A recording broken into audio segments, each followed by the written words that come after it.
G'day, friends, family, and other cool units. Welcome to another episode of Writing Corner.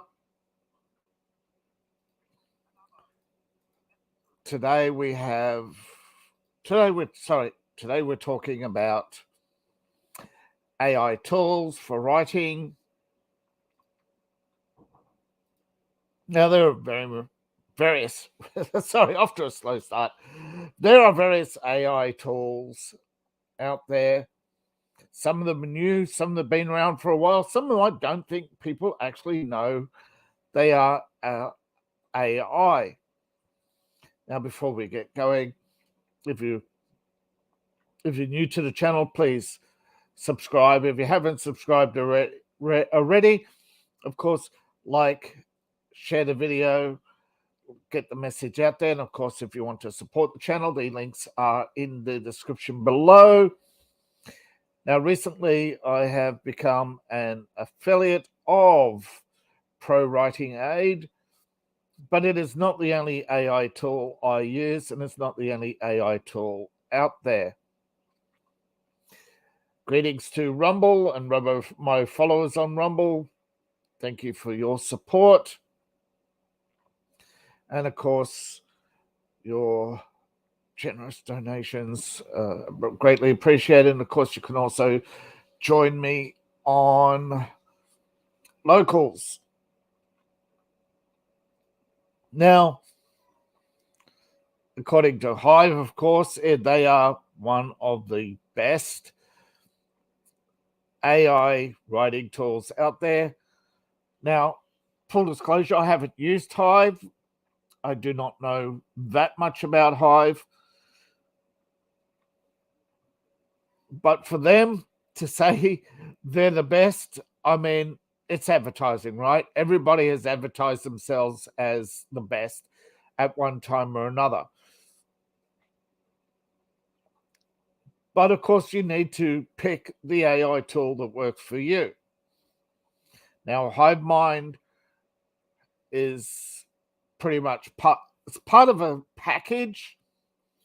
It's an open AI suite of AI services that's fully integrated, and it can create tasks based on your inputs. And it's actually run by AI. You ask support questions and you'll get support answers. Of course, more long-term, there are, of course, anything complicated, bugs, etc., you'll be waiting days, if not weeks, for human responses.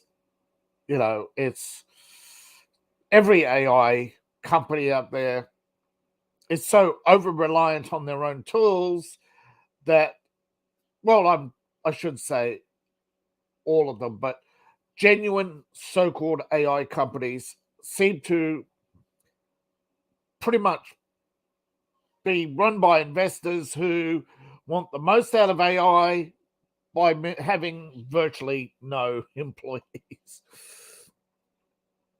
Now, of course, there's Jasper AI. It's another AI assistant. Most of them are similar to each other. It's actually rather pricey compared to its competitors. And there's Rata, which is another grammar, spell checker.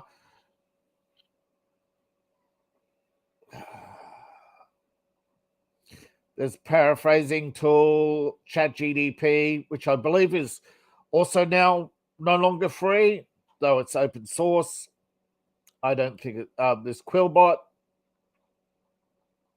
Paraphraser, Rapidly. Now, apparently all these AI tools are growing in popularity compared to the more traditional Grammarly and ProWritingAid. They've been around, they're more established.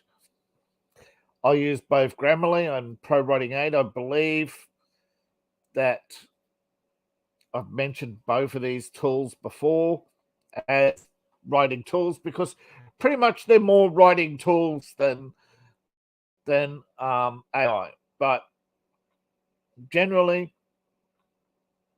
there's another one that I haven't mentioned yet, Jasper, which is an AI tool. Again, many believe it to be one of the best AIs out there. It can recognize more verses and make suggestions based on your style. It's more sophisticated than most other AIs. Of course, most of them rely on being initially a basic grammar correction and spell checker. Most grammar programs, or even Microsoft Editor, is not very good at syntax, structure, meaning, and almost even some AIs cannot do context. Now, context is very important when you're writing. Without context, basically, does it know whether or not you're using the wrong words? Now, like, an example I had the other day. I'm trying to think. Oh, camouflage. Yes, I was talking about writing about camouflage patterns, and there are camouflage patterns that are based on that have words like urban,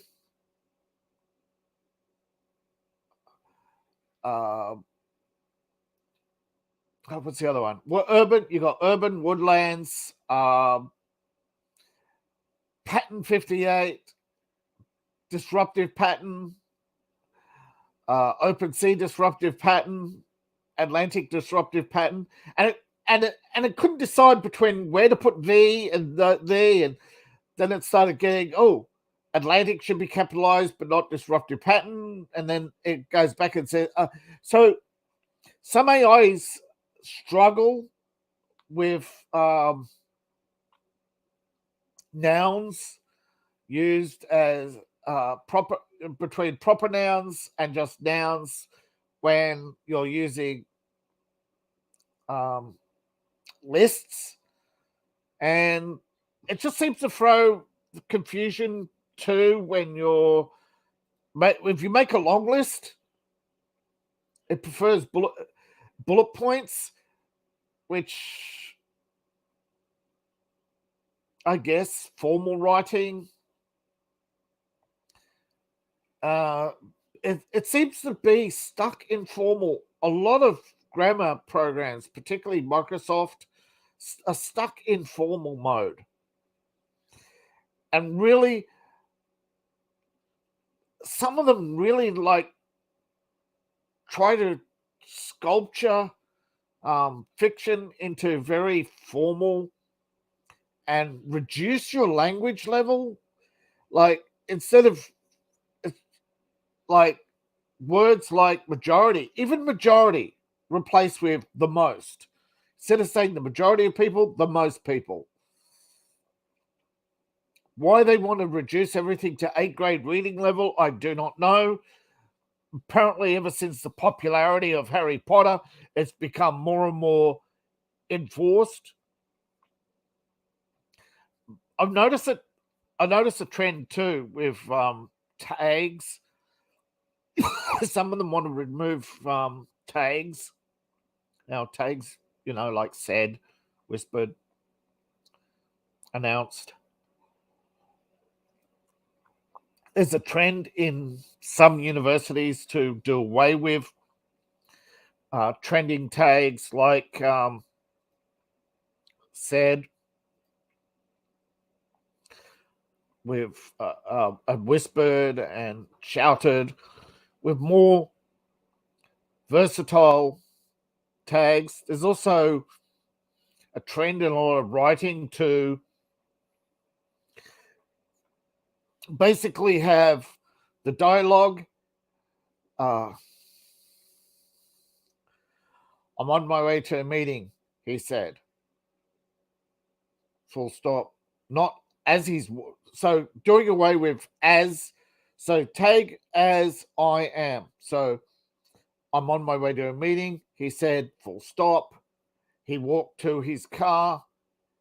He opened the car door, got in and drove off. So instead of, as he was walking to his car, he said, that new line, he gets into the car, drives off. So they're not, so instead of having a walk and talk, they talk, then he goes to his car, drives off. But then they'll have the guy he's talking to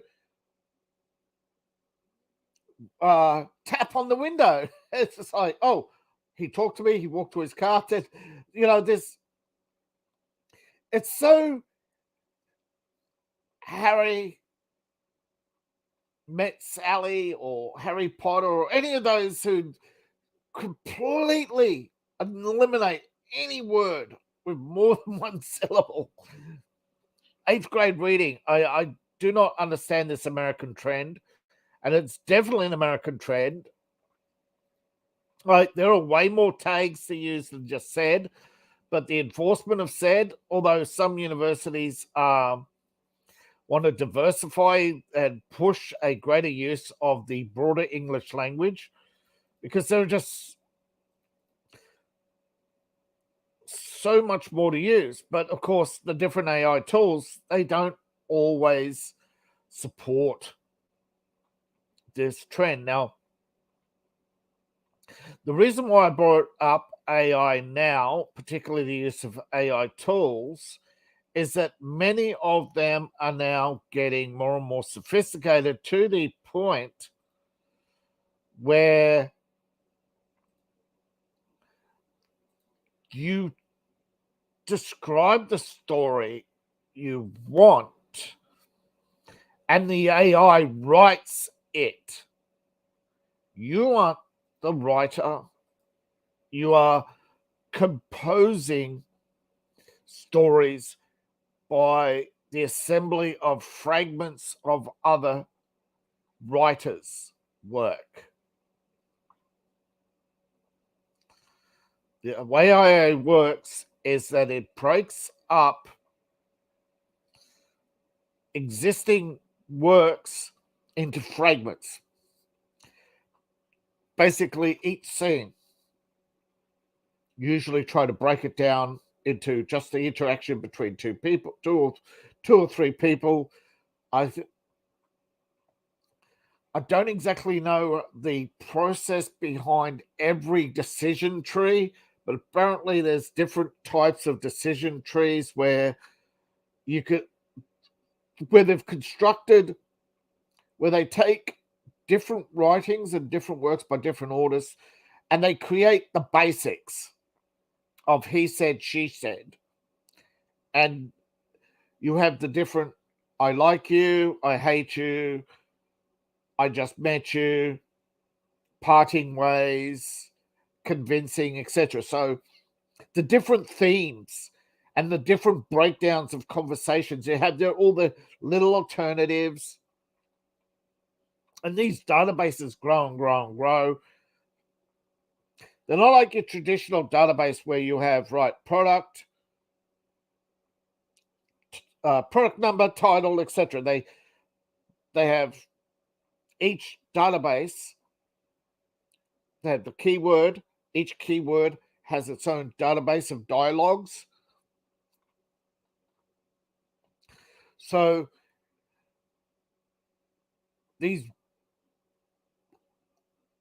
what's happening with these tools is that Disney, it started with Google, and Google approached big companies like Disney and any other company like Disney, just not just Warner Brothers, but around the world. Everything from independent studios upwards. They approached a lot of publishing companies as well, books, script writing, big blogs, particularly travel blogs, big travel companies who produce blogs under the guise of being a small travel blogger, where they employ people where their employees are basically required to travel and blog about their travels. And what they do is they offer these AI packages and monthly subscriptions, and they initially soak in all their work and then slowly drip feed it back to them.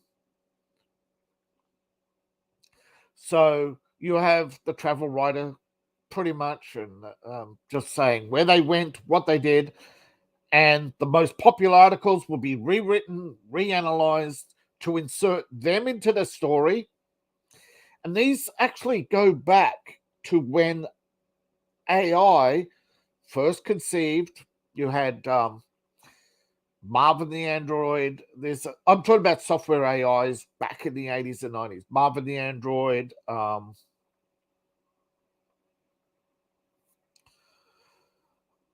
can't think of any other one right now, but I had a whole bunch of.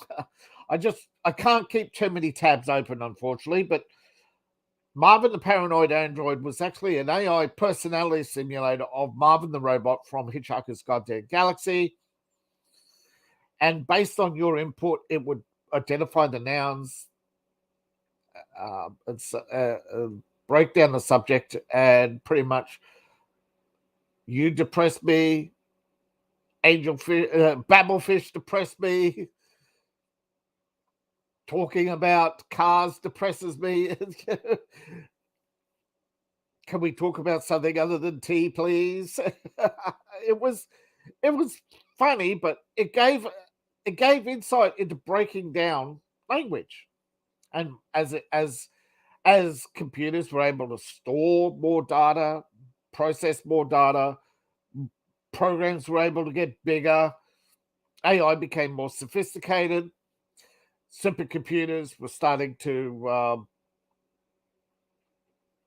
particularly through the fact that a lot of them were programmed just in basic language, but as Lisp and other languages took off, more advanced languages,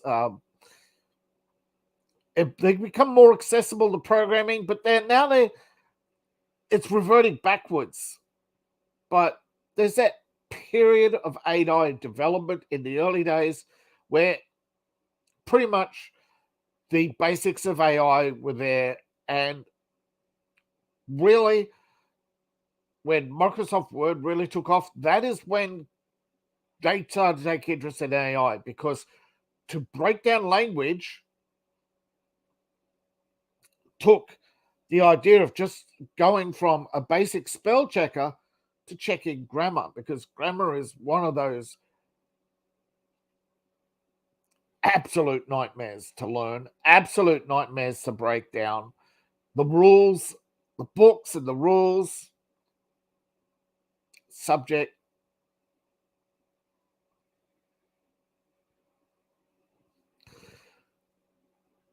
the subject, verb, action, all those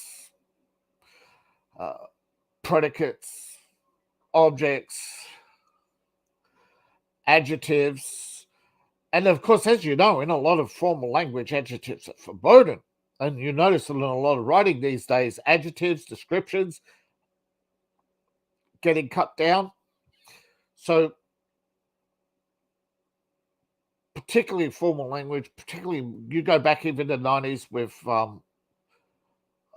word grammar, which was, with early versions of Microsoft Editor. These are all early AIs. Most of these AIs you can actually check out for free, but really it takes time taking your own work,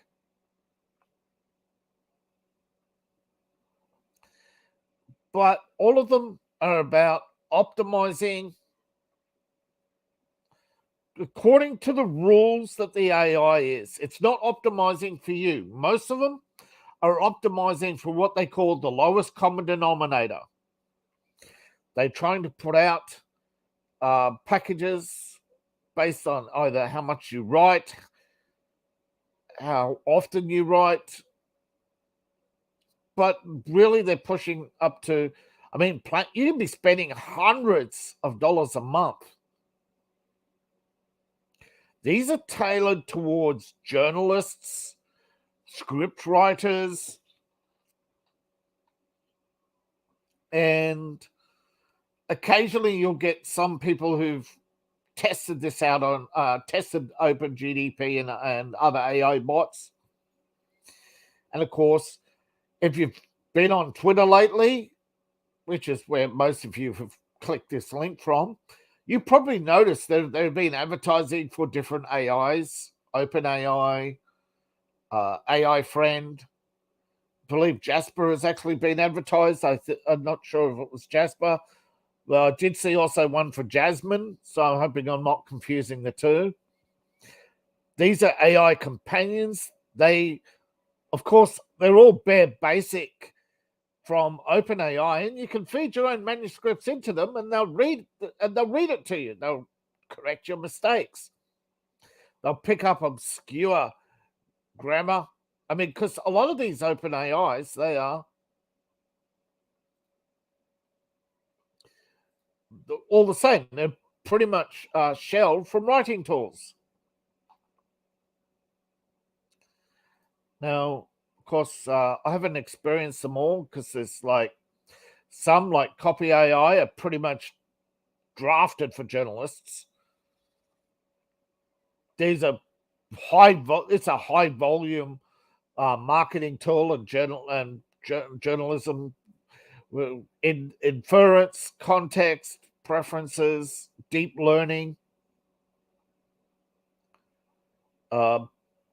See, deep learning is okay. There's two different types of learning. You have decision trees where your use of certain words will have that every word is weighted. That means a number is assigned. The more frequently you use words, the higher number it gets. So when it's checking your work and it wants to say it wants to make sure you use a variety of language, or etc. In general fiction, it doesn't often do this, but more if you're in certain genres, it'll weight the words saying, right, instead of using robot, it'll go, no. Robot ranks low in this genre. It would try to replace it with Android. But if you're using robot a lot, it will actually, and you're using Android less, it'll change the weighting of Android to robot. But deep learning is different. It doesn't weight the words. It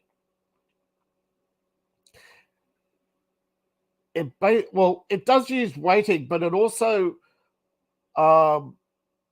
it doesn't rely on pre-set numbers. So it'll go through your initial manuscript and weight the words, and then the more you write, it changes its weightings, and it compares your current writing to its last writing, and it'll pick up that it'll use a basically frequency tree to say use too many compound sentences. These manuscripts are more popular. They only have a weighting of 7 to the use of and, whereas you have a weighting of 9. You have to reduce the number of ands by 2%. It'll actually sophisticated guide you into rewrite. It'll actually do the rewriting. It'll learn your style, but it'll also identify your writing weaknesses. Now, the reason why I bring this up is because there's a writing strike. And there are many AI tools, and many of them could turn 1,000 words into 10,000 words for marketing. You have templates.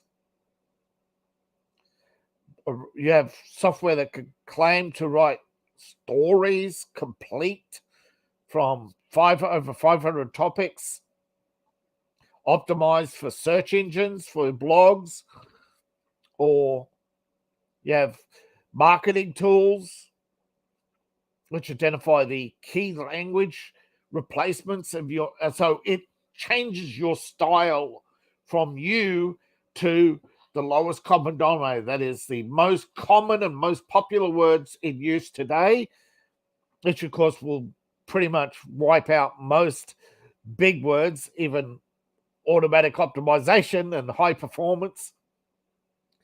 It'll change that to we make it better or more readable. Pricing is often fixed. So you look at it, $20 to $100 a month, not a year. Some of these tools are more expensive than the software plans of, say, your average spell checker. Now, there are a few that are free to try, but none of them are free to use for long, or what they have is a monthly limit. 10,000 words, 5,000 words.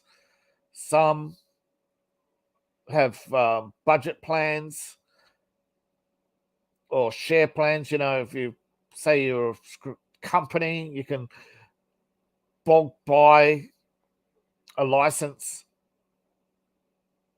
and you get so many. You can say, oh, well, we only have 10 computers running this software, so they'll, yeah. Paragraph AI, I believe, is pretty new. Again, this is a lot of them are online. Most of them are online. They're online persistent. It has virtually nothing on your local computer. And they range from, you could do, again, you have something like Writer, which could generate articles, complete. You word count, reading time, sentence length, score. It'll tell you what grade level of reading it is. It'll suggest based on what your target audience is. Some claim to increase your content by 5 times or 18 times return on investment, or even 2 weeks doubling your research paper. So basically, if you're an academic and somebody came along and says, well, we'll get double your audience on research papers.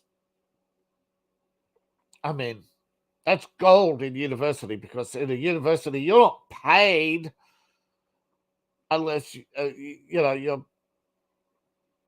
don't care about paying $30 a month when you're paid $10,000, $20,000 to produce articles, research papers. You don't want to spend all your time writing research papers, and you can claim all this on your taxes. So for universities, journalists, script writers, particularly corporate script writers, all these AI writers are gold. For independent authors, this is money you don't have and taxes you're not paying. But Grammarly is about rated 15. ProWritingAid is about the same, not far below. The thing about this, so top 15 AIs, pretty much they're rated, but most of them are rated for journalists. Those that are for script writers and writing in general. So if you're a blogger, journalist, or digital marketer, you're probably already using at least one AI, if not two. But if you're a script writer, you're probably using something lower ranked like AI writer, or something that's more geared towards tropes, styles, and grammar rather than optimizing for search engines, doing research. But I mean, you go back to Scriber with, I think it's Scriber, is it, with script writing and templates. Of course, you go back to before that when studios used to have books, and these books were pretty much tropes, and each trope would have this exactly breakdowns of what they wanted. They would tell you the movie, the line, the movies, the tropes and the origins, and how they want them. Let's see, Universal was once famous for its monster movies. They haven't produced they've produced a few decent monster movies lately. But they've produced so much more. But they're evolving. But the problem is a lot of these, again, because there's a writer's strike on, deliberate. The studios knew exactly what to do. They allowed the writers' play claims to add up and add up. They ignored every year the writers would put in a pay rise increase claim. The studios would ignore it, knowing under California law it would take them years to get them to court, because there are just so many claims in California. And Disney filing for deferments would actually be less money than they would pay out in the end in settlements, because then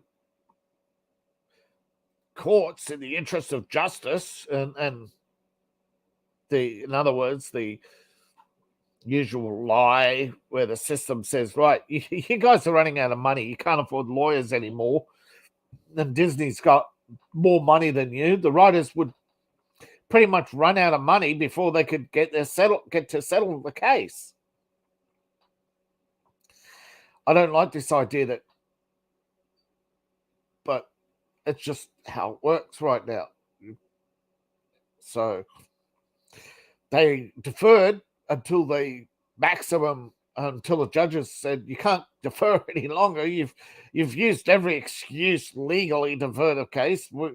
We want to see the results of your deferment. Where's all this research and counterclaims to all the writers' claims for increased productivity, etc.? And basically, the studios would produce the different ratings numbers and popularities for the show and say, well, yes, we got 10,000 letters, but most of them were for, we had to sort the duplicates. We had to look at DVD sales and they would show the metrics. And right now, that's exactly what's going on. And they're cancelling shows. So pretty much the writer's strike is now playing into the hands of the studios where they can use force majeure, basically unforeseen circumstances. We cannot continue this show. We're at an impasse. We're saying the writer's product isn't better. And we have to use, and now they're disclosing the fact that they had to fix a lot of the work with rewrites and reshoots, and it's costing them more to produce movies. And they'll point to Indiana Jones and many other films that have cost them over $100 million to produce that a mere 10 to 20 years ago cost them $10 to $20 million to produce. It's very hard to argue against that the rising costs are making the product unviable and to produce and unprofitable for streaming, and the end result will be possibly less time in the cinema, because after 3 weeks nobody's watching the movie, they'll claim. Or if a movie doesn't gain an audience, if the movie declines by 70% in the second week, it should be cancelled. The next 2 weeks should be cancelled, or 3 weeks, or 45 days.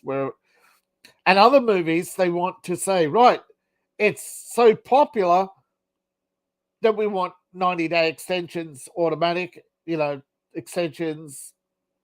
So it's really played into the hands. And really what it's doing is now going to crush the hopes of many writers out there.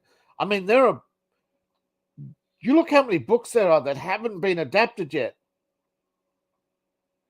Yeah, there's movie libraries, but there are far more books than there are movies.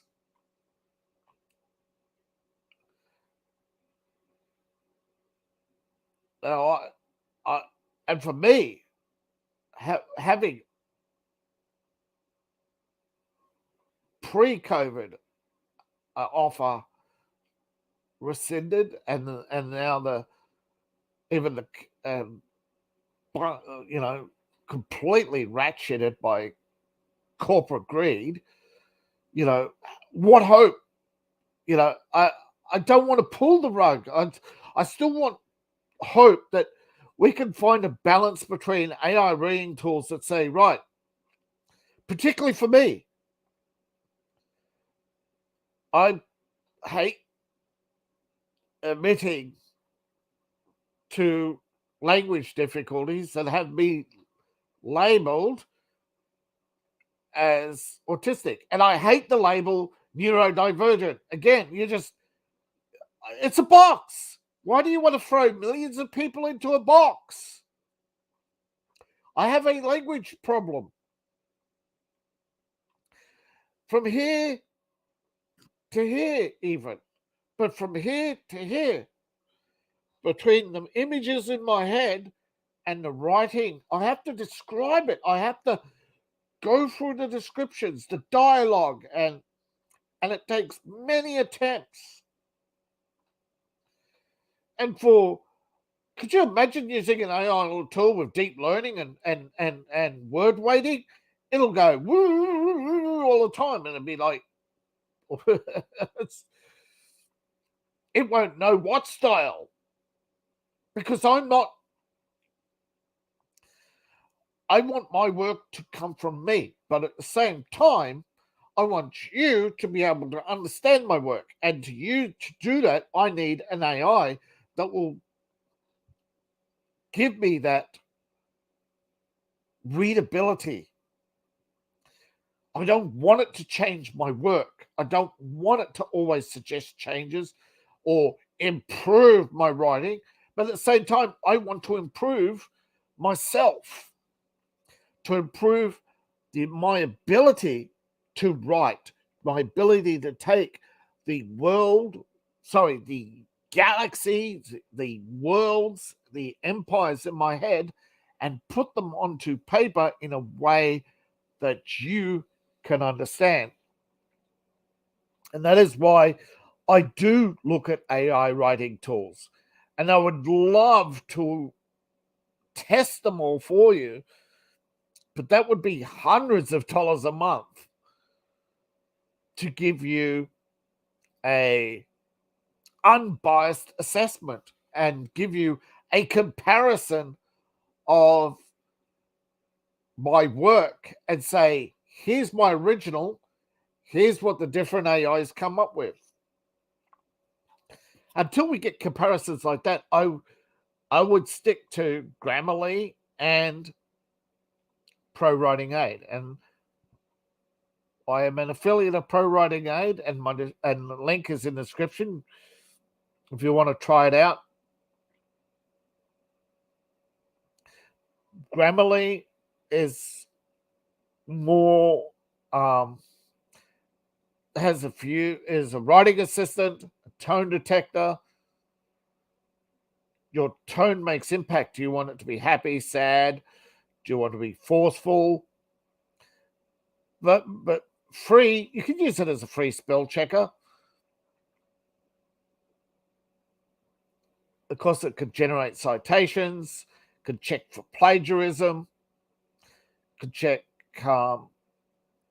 proofreading. But that's pretty much every AI. You've got legal AI and a couple of others which are more. But if you want essays and writing tools, yeah, not all of them are geared towards novel writers. A lot of them are geared towards journalists and bloggers, where articles are 10,000 words or less, and they start with 1,000 words. If you've noticed how a lot of people's works are more of the same, well, now you will when you actually, once you see it, once you start using it and you see it, it's hard to unsee exactly how many people out there are most likely using AI tools already.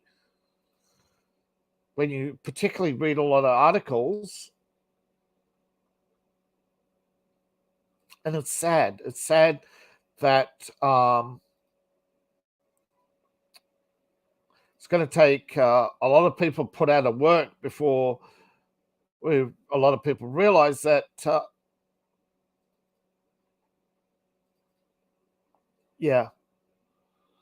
lot of people realize that a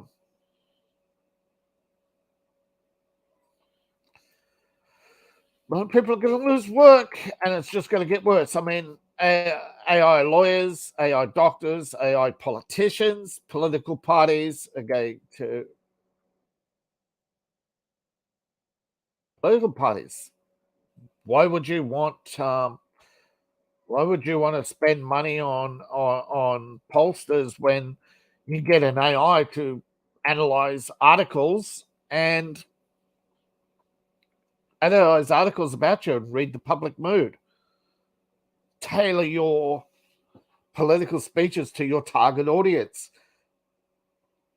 Pander to the egotistical politics. Could you imagine how generic, how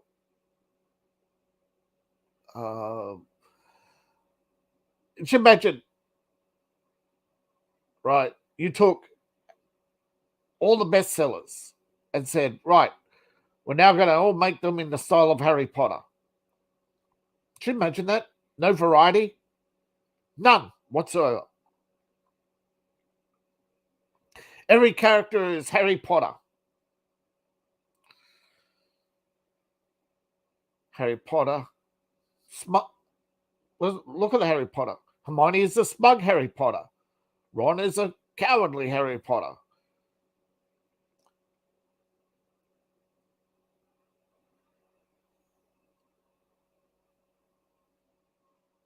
Trying to think, what would Dumbledore be? Pretentious Harry Potter? Can you imagine reducing everything to just Harry Potter, right? No, let's say the mystery genre. You reduce everything is now endless Agatha Christie novels.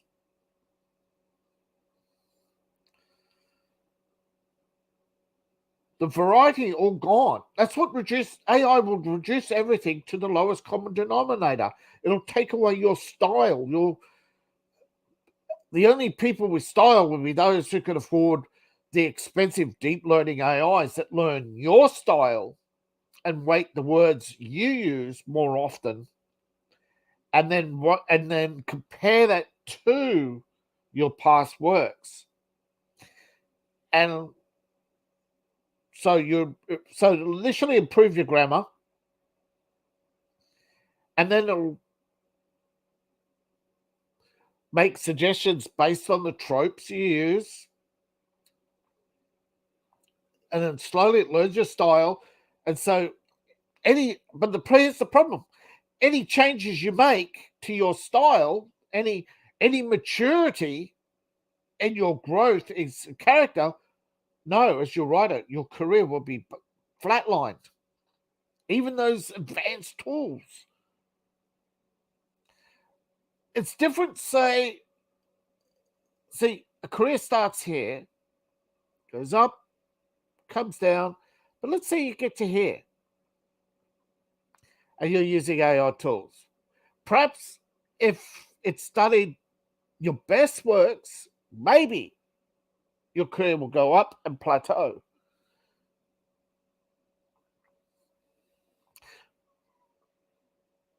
But perhaps it explains why Marvel and so many comic books, big studios, everything is more of the same. AI starts to make sense now, doesn't it? Now, I'm hoping to convince you too to do the best you. I'm trying to be the best me. And I'm trying to improve my writing so that I can improve my ability to tell a story, but I want that story to come from me. And I'm sure that ultimately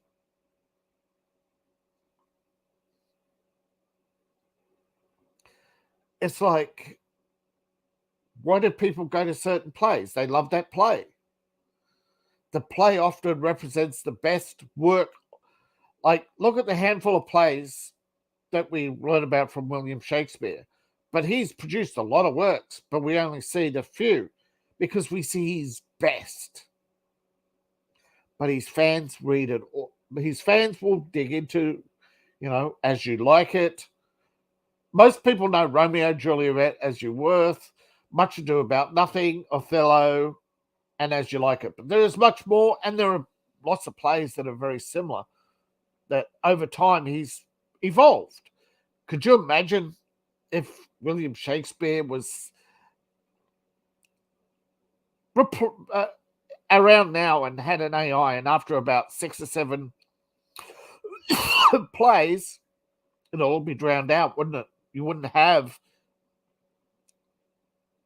Oh, sorry, I forgot Macbeth. Could you imagine the difference between his plays? You wouldn't have... If the AI decided to weight tragedy, all his plays would be tragedy. If it decided to... they were all going to be lighthearted, like Much Ado About Nothing. They would all be Much Ado About Nothing. You think Seinfeld is original, by the way? Another Shakespeare knockoff. Just not as obvious. But AI,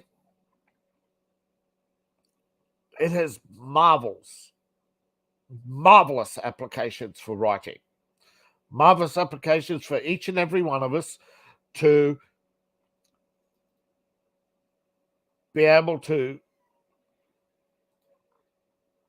get rid of those pesky errors that the grammar... I can't use that word on YouTube, can I? The grammar police. The people who love to find fault. But could you imagine a perfectionist in a perfect world? It would be like dystopia for them, wouldn't it? Because their entire existence is to find fault. Critics. Could you imagine movie critics if they can't criticize? Perfectionists who can't find a comma out of place because there's only one rule for commas, not 3. Even then, there's styles, variations. Do we use semicolon, colon? Why haven't you got any hyphens? Where are the hyphens, my friends? How can we complain about hyphens and miscapitalizations if you've used AI? You have a list. Where's the comma beforehand? Every time if you they will go nuts. And for somebody to these critics, they love to tear into people, say, you wrote this in crayon. You're a fifth grader. It would drive them nuts. It would be perfect revenge, though, wouldn't it? To drive the people nuts whose very existence, their self-image is all about upsetting other people, being annoying to others. Perhaps they'll turn to AI and they'll be the AI for trolls. The AI for trolls, wouldn't that be amazing? It would be, of course, sad. But I think the writer's strike is definitely starting to expose the cracks in professional writing. And hopefully it is an opportunity for all of you to reflect on your support of major studios and publishers who don't care about the art they're profiting off, merely finding ways to profit more for themselves than they are to support the arts and the artists. And I think we have to go back to that support for the arts and the artists. So please consider supporting me with a like, a share, a subscription. My link's in the description below. If you get ProWritingAid through me, I get a tiny bit of money, but it's every little bit helps now. I am not a rich man. I thank each and every one of you for your support. And, of course, I have my Patreon, which you can support my writing, get a little bit, support the creation of artwork. And hopefully I will be able to continue doing this for some time. I'm not that old. It's just a little bit slow. But yes, I hope to... I'm almost finished the chapter. Last